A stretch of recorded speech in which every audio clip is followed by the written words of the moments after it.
Esu Aleksandra, translytė mergina. 12 metų aš jau supratau, ko aš noriu.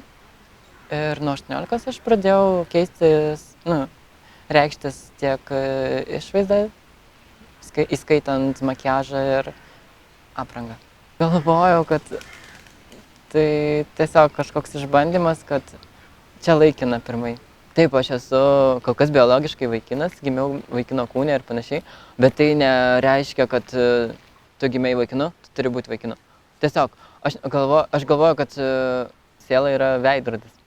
Ir kad ir kaip kad ir kaip aš benorėčiau ten kitiems įtikti kaip vaikinas, ar aš norėčiau tapti vaikinu, tai aš galvoju, kad tai būtų tiesiog kažkoks suvaidintas gyvenimas ir aš nesijaučiu savimi. Realiai aš nelegaliai vartoju hormonus. Aš viską pradėjau, kai man buvo 18. Išvykau į praktiką į Daugpilį ir radau vieną tokią vaistinę, kur vaistininkė,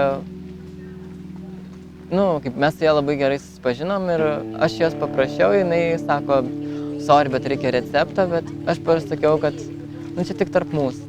Taip gavosi, kad pradėjau vartoti Daugpilyje. Tu vis dar vartoji tuos nelegalius, ar ne? Aha. Kaip jautiesi, būdama translytė Lietuvoje?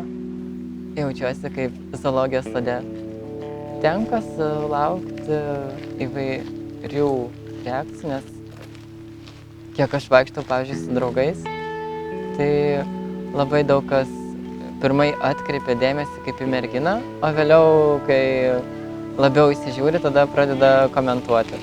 Kaip suprantame, tai dažniausiai būna labai žiaurūs žodžiai, pradedant 3,14 ir baigiant, kad nori tiesiog, kad aš išeičiau iš šito gyvenimo. Gyvenimas yra nuostabus. Ir aš stengiuosi šiaip nepakliūti į tokius dalykus, kad ten būtų blogai ir panašiai. Stengiuosi gyventi pozityviai.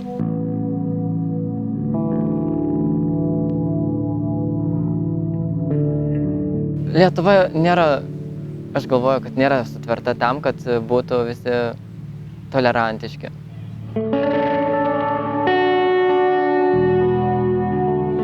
Gyvenu ne toj šaly, va šitas skaudžiausia. Ir gyvenu ne tame kūne.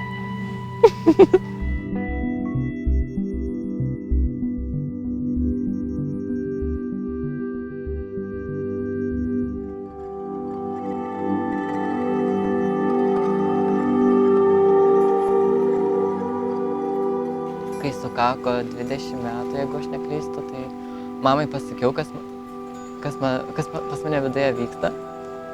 Tai jinai nesuprato, jinai tiesiog pasakė, kad tau reikia gal į psichinę ligoninę ten nusidaryti, pasigydyti šiek tiek ir panašiai. O kai tėtis pamatė, buvo irgi atvejis, tėtis pamatė mano nuotraukas, tai jisai norėjo mane užmušti. Tai... Jis taip tau ir pasakė? Ne, tiesiog buvo fiziniai veiksmai. Jis tave mušė? Na taip.